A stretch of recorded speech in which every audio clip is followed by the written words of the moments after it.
Eternal की commentary के बाद स्टॉक घूमा और देखिए क्या शानदार रिवर्सल आया। वो जो बात कर रहा था ना कि इटर्नल जैसे स्टॉक्स में आप सिर्फ नंबर देख के नहीं व्यू ले सकते हैं, कमेंट्री काफ़ी स्ट्रॉन्ग होती है। और कमेंट्री तो कंपनियां वीरू स्ट्रॉन्ग ही करती हैं। आई थिंक ये चीज़ तो अब इनको समझ में आ गई है ना, कि कमेंट्री तो स्ट्रॉन्ग ही रखो।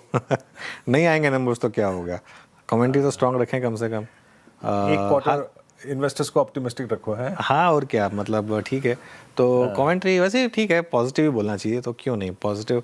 स्विगी हर बार पॉजिटिव बोलता है, नंबर्स देखते हैं आप। खैर रिटर्नल केस में नंबर्स अच्छे आते हैं, इस बार थोड़ा सा नंबर्स को लेकर वीकनेस आ गई, लेकिन ठीक है। अब 86% की ब्लिंकिट की ग्रोथ है, 84% का एस्टिमेट था, और वो बोल रहे हैं कि अभी तक ट्रांसपोर्ट कॉस्ट वगैरह का ज़्यादा इम्पैक्ट नहीं है।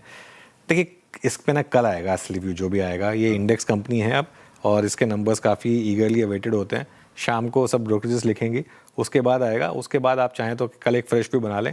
इन लेवल पर मुझे लगता नहीं कोई ट्रेड है, ना अप साइड पर ना डाउन साइड पर, और वॉलेटिलिटी बहुत ज़्यादा है, तो इसके लिए थोड़ा सा चाहें तो अवॉइड ही करें।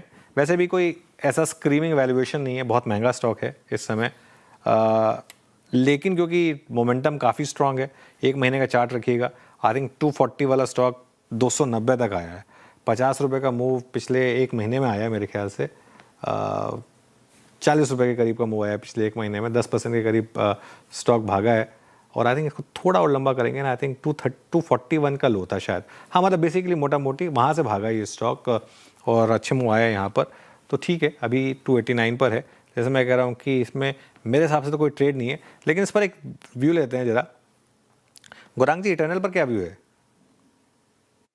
सकारात्मक नजरिया है अनुज भाई, और मेरे ख्याल से जिस मात्रा में क्विक कॉमर्स के स्टोर बढ़े, मेरे ख्याल से 2445 कुल मिला करके अब स्टोर हुए हैं, ऐसा मैंने पढ़ा था कुछ क्षण पहले जब आए थे आंकड़े मेरे सामने। दोनों ही तरफ से आप फूड डिलीवरी और क्विक कॉमर्स और हाइपर को भी अगर आप गिन लें, तो योगदान मेरे ख्याल से आने वाले भविष्य में बहुत बेहतरीन तरीके से बढ़ेगी। और ये एक ऐसी कंपनी है अनुज भाई जो बहुत फोकस ध्यान रख रही है अपने क्यूसी में, क्विक कॉमर्स में।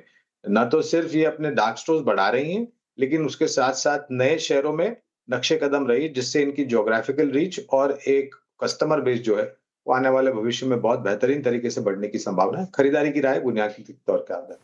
चलिए।